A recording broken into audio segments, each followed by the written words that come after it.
I'm meeting virtually with Elizabeth Kripe to learn about how toxic mold affected her and her family and how she transformed this experience into one of community advocacy and support. Thanks so much for joining us. Can you tell us a little bit about yourself? Definitely. I am an English teacher by vocation. I'm a proud IBW line wife. I've got to throw that in there. My husband and I decided that I would be a stay-at-home mom when we had our second daughter. And during that experience is when we started to have our experience with mold. And due to that, I am now also the co-founder of Malachi's Message, and I serve in the capacity of executive director for the nonprofit. Tell us a little bit about your organization. Our organization started when co-founder Emily Rochelle and I met, and we both realized we had kind of horrific experiences due to toxic mold. My family was homeless, and we now have chronic illness due to it. Emily's family lost an infant due to the exposure, and then their son, due to the exposure, regressed and was diagnosed as autistic. So we looked at it and we tried to find every avenue of assistance for our own families, and quickly realized that medical, homeowners, renters insurance, nothing was touching our cases. And so we both ended up in a lot of overwhelming financial loss, to say the least. I mean, we know people that lose between $80,000 to $500,000 of loss when they go through what we went through. And we quickly realized that there are people trying to change laws, but for direct recovery, we really wanted to be the hands and the feet on the ground, saying, hey, we're going to help you get through this, and we're going to financially help you get through the hardest part of what your journey is going to be. So we started Malachi's Message. It's a 501c3 that is Texas-based, and our mission is to bring hope and financial assistance to those who have been impacted by mold. What are the dangers of mold toxicity in the home? So I think something that we need to address first, and a lot of people forget this, that mold in and of itself isn't bad, right? It was created, it's a substance that is there to break down and digest organic material outside, like dead leaves. The danger is when that invades your home. So mold can start to grow within 24 to 48 hours if there's a moisture source. And if that moisture source is there and the mold starts to grow, it's going to do its job, and it's going to go for the organic material inside your home. And oftentimes the danger is that we don't see it. So the smell might not be there right away, the musty smell of mold. It might not be a water leak. It might just be bad construction, and the wall cavities of your home start to grow within 24 to 48 hours. If there's a moisture source, they start to grow this mold. And the danger is that oftentimes people don't realize that their home is being negatively impacted until their health is negatively impacted. And when they start to realize their health is negatively impacted, they start to seek expert advice. And most experts are going to tell you that you need to leave every porous surface that was exposed to mold. So my family, when we were exposed, the mold growth was in our HVAC system and the ducting. So when we had to leave every porous surface that we owned in the home. We couldn't take any of it with us. It can't be cleaned, decontaminated. And that's the hard part. So your home is now structurally not doing so well. And unfortunately, when mold grows and starts to decontaminate your home, it also leaves room for off-gassing, bacteria growth. It is a great place for things like termites and cockroaches to start to come to, because they're attracted to the decay.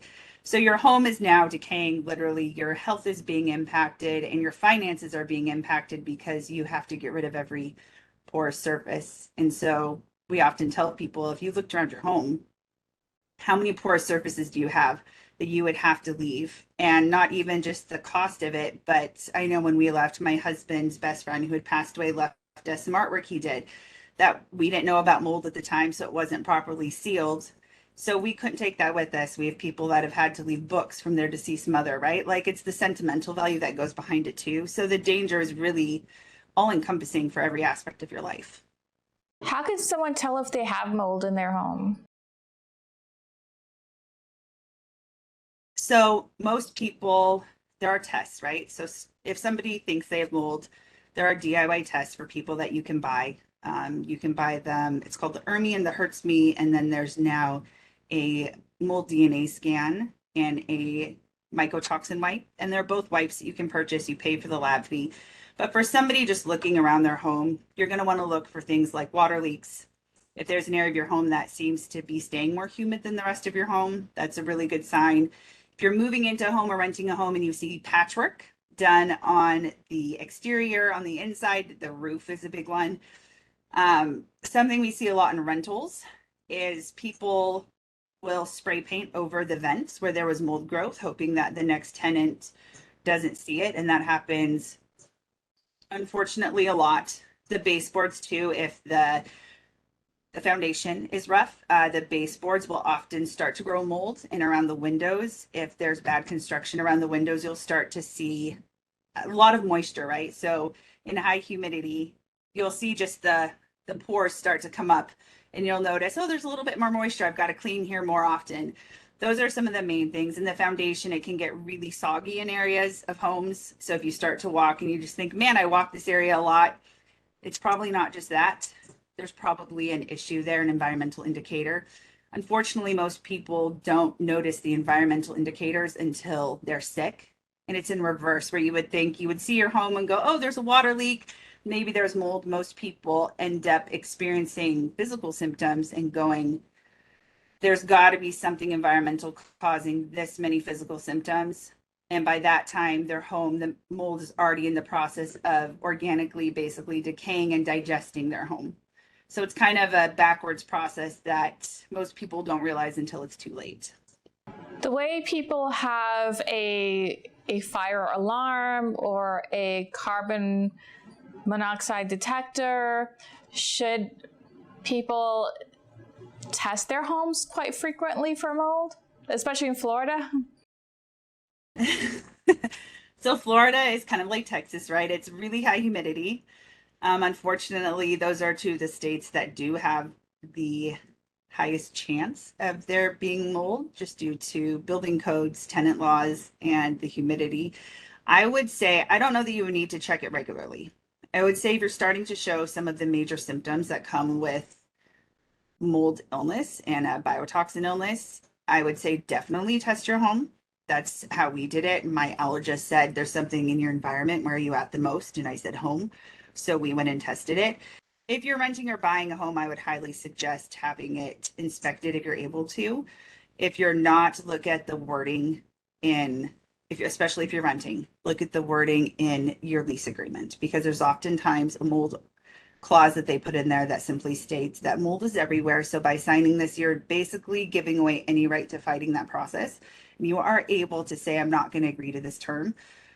They're all the DIY sample wipes, right? Too, that I talked about earlier, that you can buy over the counter and you just pay for the lab fee. And that doesn't tell you where the mold is at, but it will tell you what specific strands of molds are growing in your environment. So in Florida, I would definitely test your home. We're actually talking to quite a few people in Florida. I would test your apartment. I would test wherever you're living, even if it's in an RV. We have a lot of people that live in RV units and don't think mold can grow there. And it's actually a really easy place for mold to grow. So I would definitely, it's an environmental risk, right? So anything environmental that can make you sick, you want to be on top of it. And one of the sample wipes, I know the lab fee is $96. So if you're starting to feel sick, even do that one to test for one of the main strands. That would be beneficial, just so that you can have peace of mind. And so you can tell your doctor, hey, I really don't think I have these 10 different individualized conditions. I think it's from this one source. We need to treat this. And what are the symptoms that people should look out for? Yeah, the medical symptoms. So one of mold's nicknames is called the Great Masquerader. It's incredible because so many times people are going to the doctor and they're saying, I have a migraine. I have a sinus infection. I'm having abdominal pain. My menstrual cycle is off. I'm having blurred vision, and the doctor takes each one individually and treats them for it.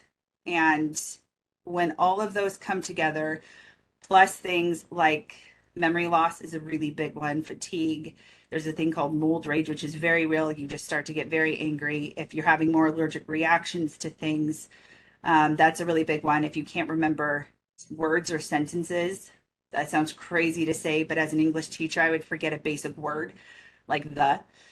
Those are all put together, the main things that people go, okay, I don't think I've got 20 individualized conditions here. There's got to be something that's causing all of these symptoms.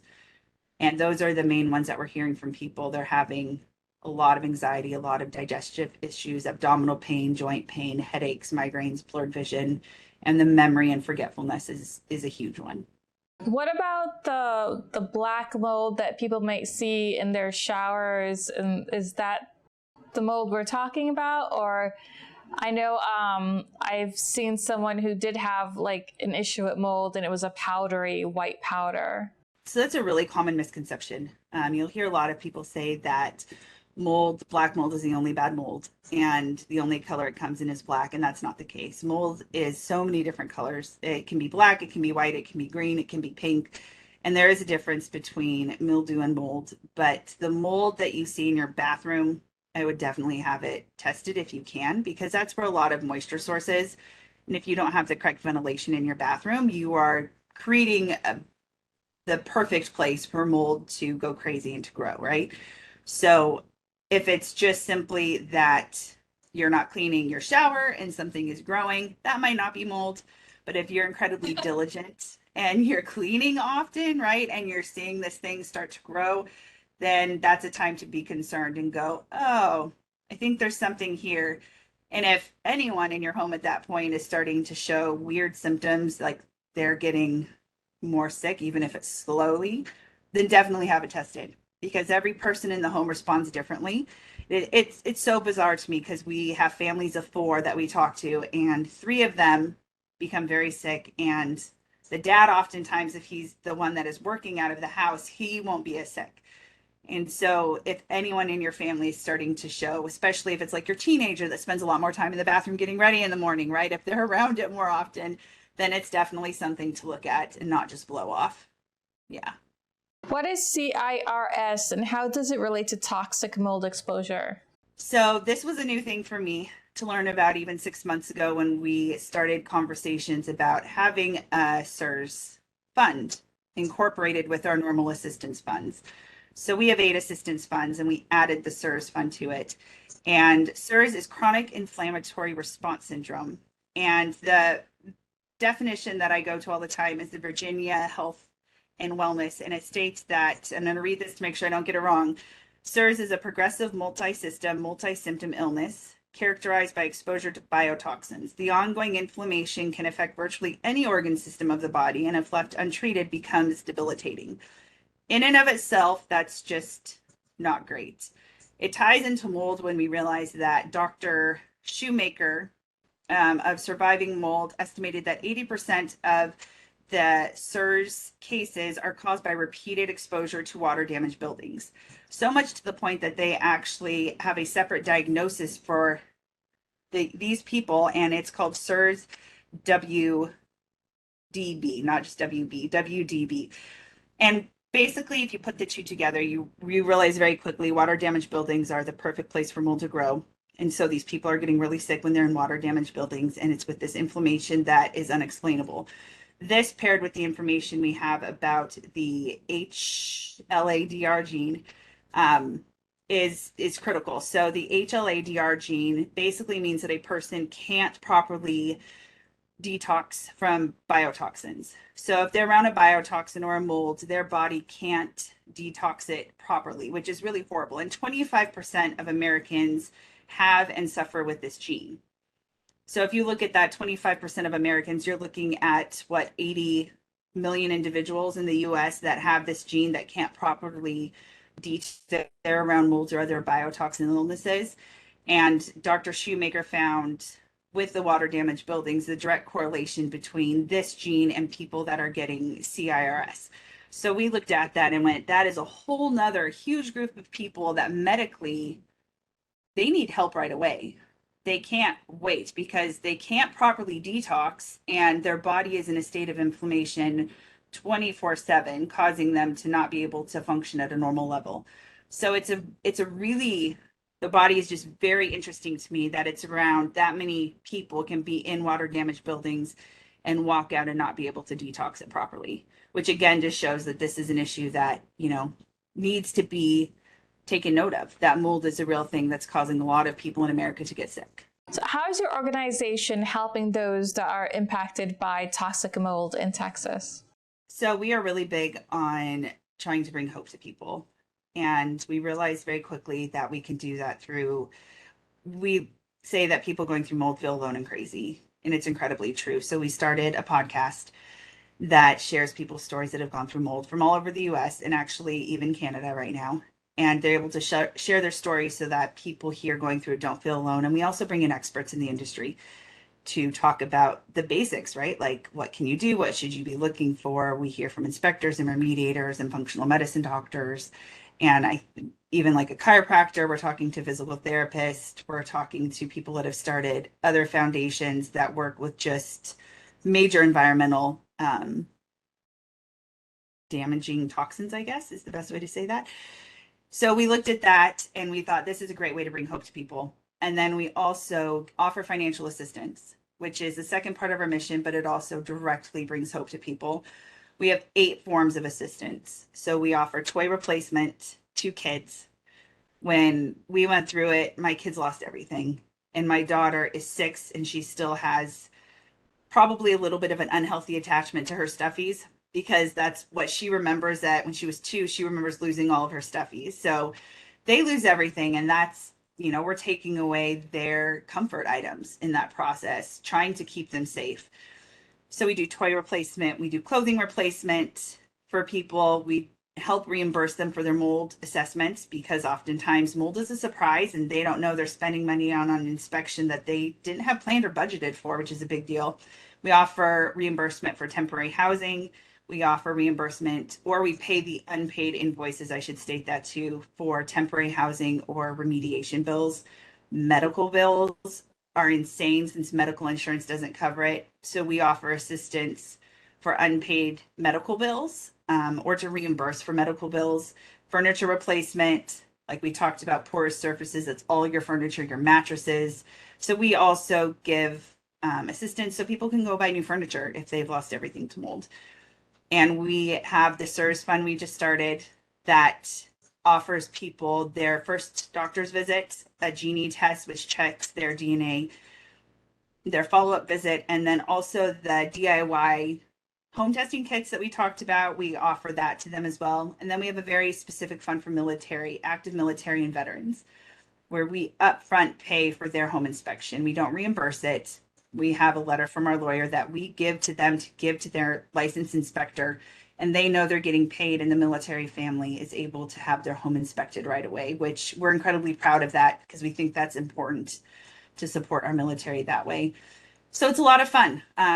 We're also in the process right now of doing a mattress fund. So there's a foundation in North Carolina that is shipping us 55 new or unused, like Tempur-Pedic, Certipedic brand name mattresses, bed frames, box springs to give to people on our wait list that are sleeping on the ground right now and sleeping in sleeping bags and air mattresses. So we have a lot of fun. We're able to see a lot of smiles and make sure we're giving clothes to a family this next week, gift cards to go buy clothes right before school starts for their kids. And they weren't sure how they were going to afford clothing for their child to go to school. So as much as we're helping them, we really look at it and go, we wish somebody would have done this for us. That's why we're doing it. And that's it. We just want to help people. Why doesn't medical insurance cover? That is a great question. So they don't really want to tackle it. It's probably the easiest way to say it. So they like to create band-aids. So we've talked to some of the doctors and they deal with the direct thing, right? So if I come in with a sinus infection, which I had to have sinus surgery after my mold exposure, the doctor's going to look at it and they're not going to look at the root cause. They're just going to go, you need to have sinus surgery to have this fixed. Bill insurance, let's do this. If they look at it and go, we need to do mold testing, which their insurances aren't going to cover, we need to do mold testing, we need to do blood testing, we need to do a urine mycotoxin panel, we need to do your skin testing. That is a lot of work and a lot of one-on-one care, which unfortunately most of the doctors, I hate to say this, right? But it's what we're hearing from people that are trying to get in with their doctors. They want to get the symptoms, fix the symptoms, and send them on their way. And a lot of doctors, and I need to be fair about this, Dr. Jill Krista, who we interviewed, she is doing an amazing thing where and we talked to her about this, and she said, you know what? I don't even know how much of it is the doctors don't care and how much of it is they just don't know. So to be fair, I need to include that where a lot of doctors don't know about mold. They weren't taught it in school. One of the natural medicine doctors we talked to in Canada, they went through 7 years of training, and she goes, not once did anybody even mention mold or the environmental toxins to us in 7 years of training. And it's the same in America. And so doctors oftentimes simply also don't know about mold. We were grateful our pediatrician went and did her own research on mold because she saw how sick my kids were. But if she hadn't chosen to do that, like so many other doctors, they just go, oh no, we're just gonna, we're gonna do what we can do, how we know how to fix. And so she's actually taking on training doctors now. That is what she's chosen to do. She moved out of the field of treating patients and said, I want to train doctors. So she's actually working on training mainstream doctors and other functional medicine doctors on what mold illness is and what it looks like.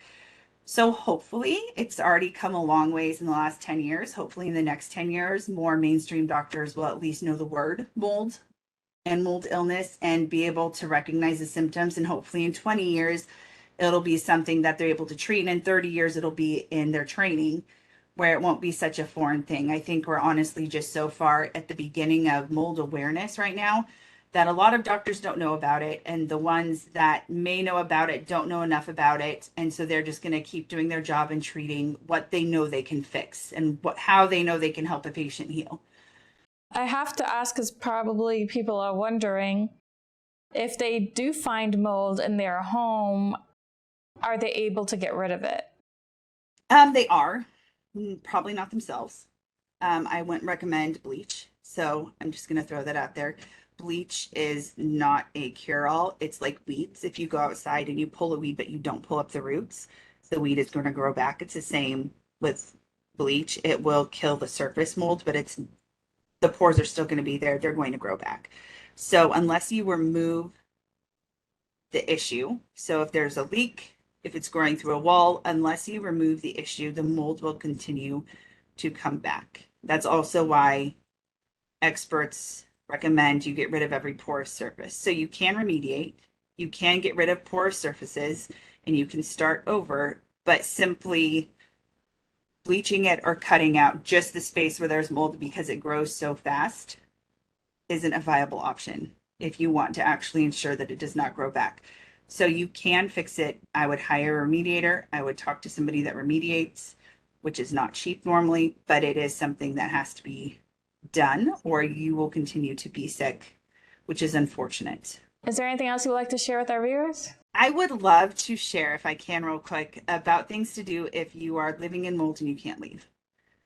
Because that's something that's not talked about a lot. And I know right now, with the way the world is and the economy is, there are a lot of people that aren't able to leave their environment. They're not able to find a new home.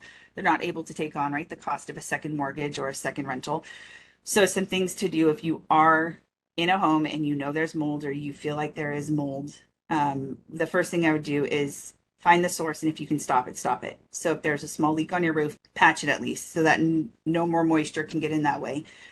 I would also monitor your humidity levels. So keeping everything at least under 50 degrees or 50%, sorry, is a huge deal. If you can keep it between 35 and 40, you're doing even better. But humidity, and I know in Florida, the humidity, right? You guys have it. You know what it is. It's not a bizarre thing. I don't know that I'd like to go to Florida. My hair, when it's curly, would probably just explode. But keep your humidity under control. Get a dehumidifier. And you're going to have people tell you to buy a dehumidifier that's $800. I'm going to be real honest with you. My husband and I have tried a lot of dehumidifiers, and the one that we use all the time now, we got at Walmart. And it works great. And it keeps the humidity. We live in Houston, Texas. We have at least 89% humidity every single day, and it keeps the humidity down. It keeps our air clean. It purifies our air. Any dehumidifier is going to be better than no dehumidifier to keep your home humidity level down. I would also say be careful with your flooring. So if you have a lot of rugs and you're able to get rid of them, get rid of them. If you're able to get rid of your carpet, get rid of your carpet.